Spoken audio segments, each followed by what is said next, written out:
Yeah, there's a whole host of reaction that's happening. Of course, we're all experiencing changes that are external to us, and so we're all reacting to that. But I would say there's been a need to react first to the pandemic, to the dramatic changes in claims frequency that happened as people were staying home and people weren't driving their cars. But then at the same time, we saw the rebound effect of the costs that happened, costs to building materials and property insurance, costs of repairing cars, of buying new cars that just continued to drive those costs up and up.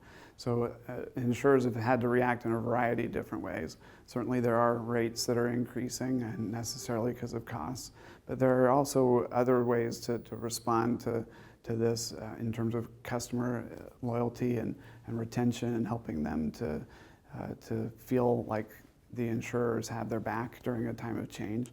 So that has been something I think the leading carriers have really started to lean into, including my company.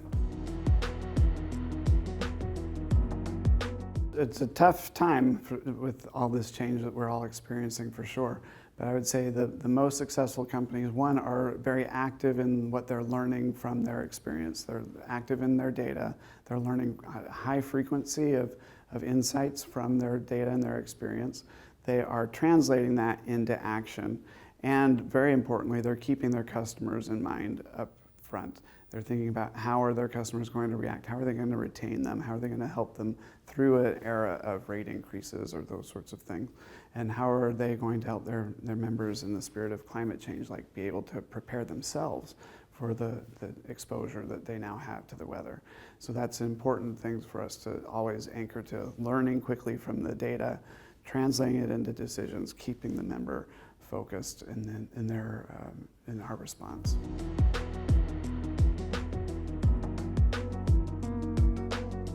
The leading companies will always be on the edge of getting the best information and data and analytics out of their insights and turning it into their decisions.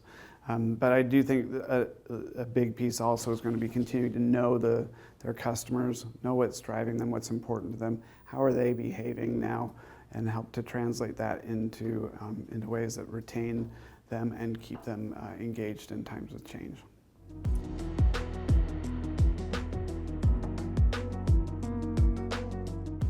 Earnix is playing a role in the way that we do our pricing and are able to accelerate our learnings from data and turning it into decisions in our pricing structure, as well as speeding the process of implementing our rates in the market, and being able to learn as those rates are implementing on how they're performing in the market. So that's just accelerating our decision loop and our information loop, as well as helping us to get much more active in the market and much more proactive.